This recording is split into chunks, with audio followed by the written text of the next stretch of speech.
안녕하세요. 토요미스테리 디바제시카입니다.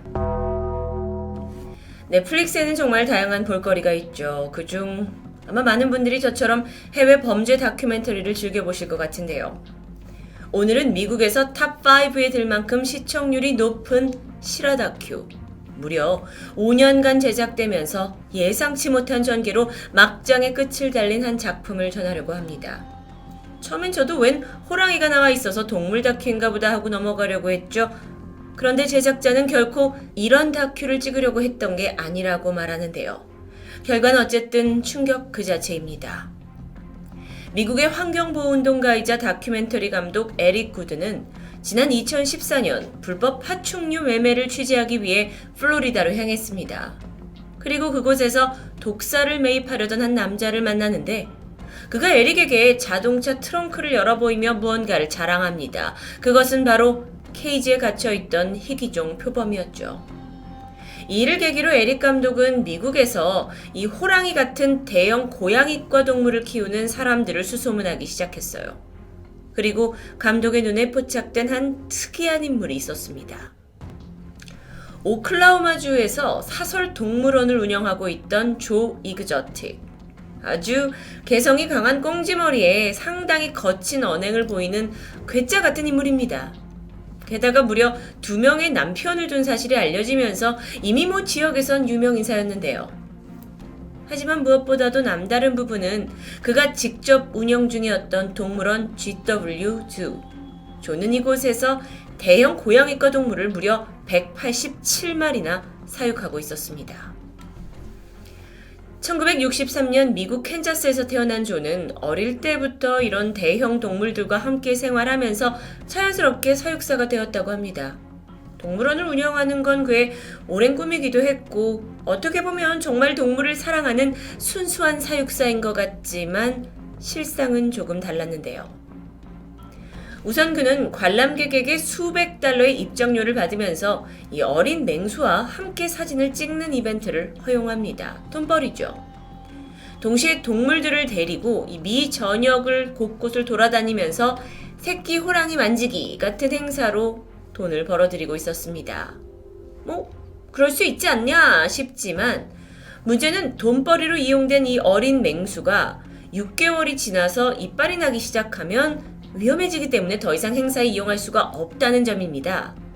그러다 보면 결국 그는 운영상의 문제로 나이든 호랑이들을 가차없이 죽이거나 다른 사람들에게 애완동물로 판 정황까지 드러나죠.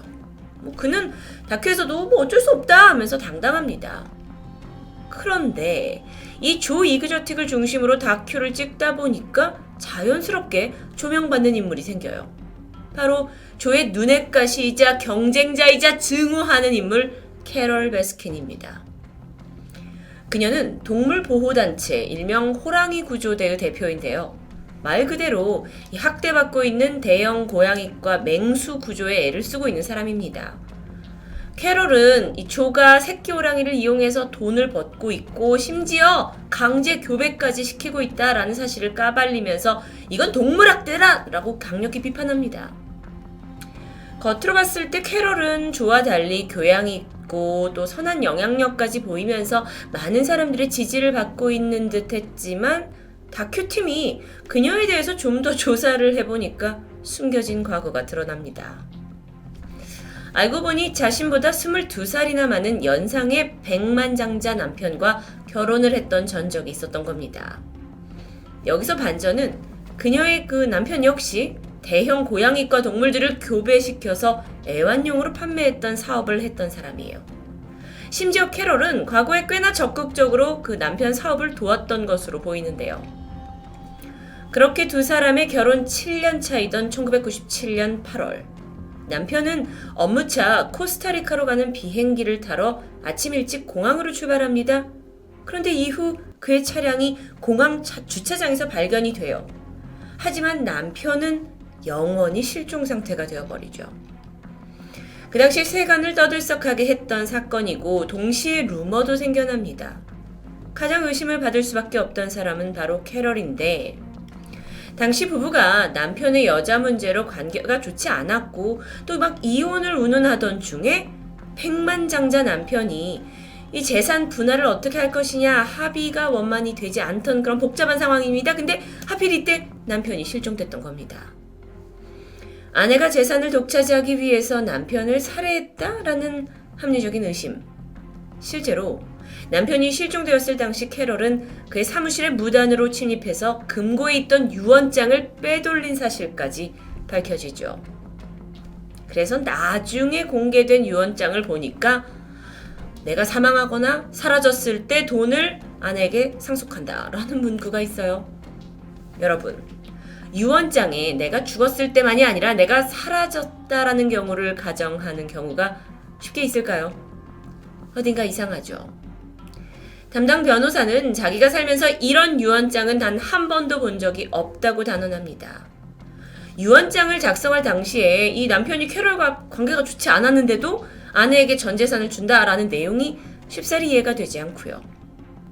이렇듯 실종된 백만장자의 유언장 이거 조작된 거 아니냐라는 의혹은 무성했지만 뚜렷한 증거가 없었기 때문에 결국 캐럴은 엄청난 재산을 상속받는 데 성공합니다. 자, 그런데 이후에 그녀가 아이러니하게도 이 재산으로 동물을 구조하는 빅캣 레스큐 단체를 설립해요. 그리고 구조한 동물들을 다시 보호한다는 명목으로 사설동물원을 운영합니다. 여기까지 들어보면 좋은 사람 같기도 하지만 그 운영 방식을 보니까 또 좀 미심쩍어요. 일단 동물원의 모든 직원들을 100% 자원봉사자로 이뤄놨습니다. 여기는 무료가 아니라 입장권을 받는 곳이었기 때문에 수입이 짭짤할 겁니다. 하지만 직원들에게는 그 어떤 임금도 지불되지 않았죠. 동시에 캐럴은 SNS를 통해서 동물 구호 단체를 적극적으로 홍보했고 막대한 기부금을 벌어들였는데 막상 그 돈이 어디에 쓰였는지는 투명하지 않다라는 문제가 있습니다.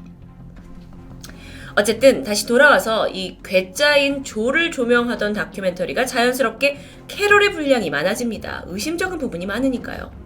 캐럴은 조를 맹렬히 비난하면서 조의 일이라면 뭐든지 회방을 놓는데요. 특히나 조가 이제 수익을 올리고 있던 그 쇼핑몰 공연장 여기에다 메일을 보내가지고 이건 동물의 학대다 라고 행사를 취소하게 하고 또 그렇게 조는 점점 돈벌이 수단이 사라지니까 열이 받죠. 그러니까 조가 인터넷 방송을 열어서 막 욕설을 난무하면서 캐럴을 공개적으로 저격했고 정말 그렇게 둘은 그야말로 세계의 앙숙이 되어 가는데요. 이때 조가 캐럴이 전 남편을 살해했고 그 시신을 호랑이한테 밥으로 준 거다라는 루머를 퍼뜨리기 시작합니다. 나름의 복수였겠죠.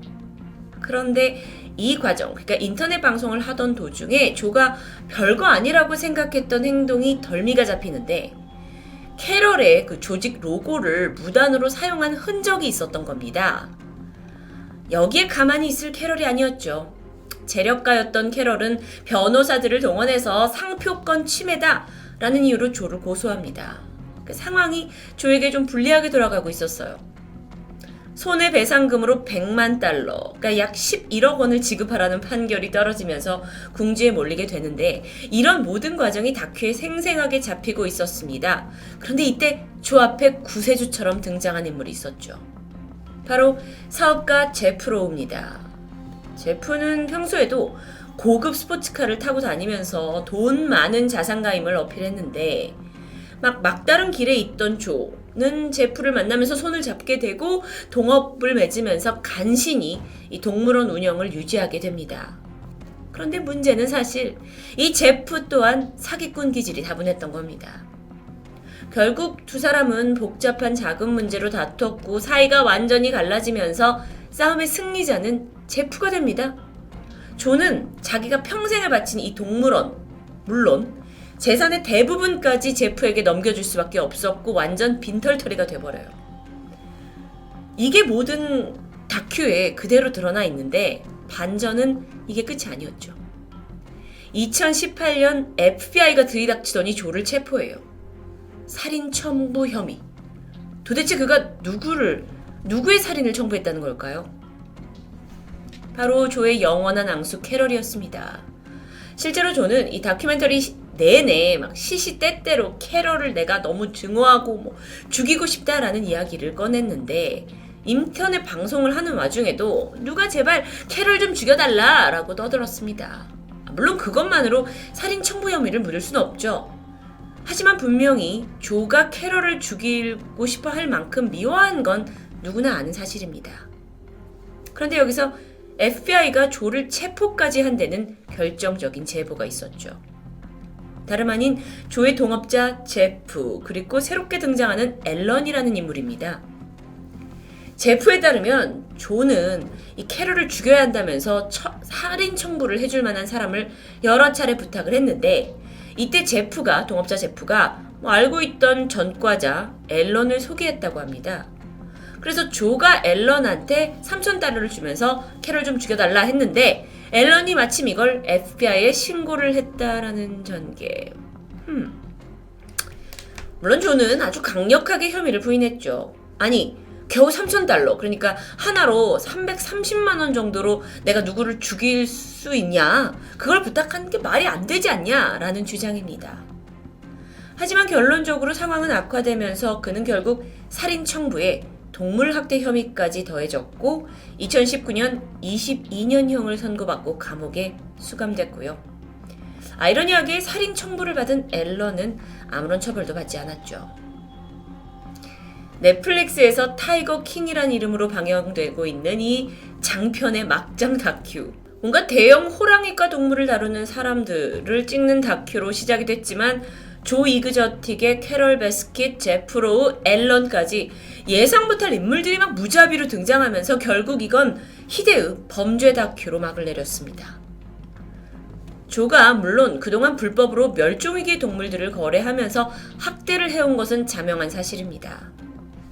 하지만 그가 정말 살인을 청부했는지는 여전히 의혹에 쌓여 있어요. 조의 주변인들에 따르면 아무리 그가 괴짜라고 할지언정 살인 청부를 직접 할 만큼의 인물은 아니라고 말합니다. 시청자들 역시 넷플릭스를 보고 이거 뭔가 정부기관에 좀 허술한 수사가 있었던 게 아니냐라고 비판했죠. 하지만 어쨌든 저는 현재 교도소에 있고 끊임없이 항소를 시도하고 있습니다. 장편이긴 하지만 만약에 여러분이 이 다큐를 직접 보신다면 정말 많은 것을 느끼게 되는데요. 이 안에 과연 동물을 진정으로 사랑하는 사람이 있나라는 생각이 들었을 정도입니다.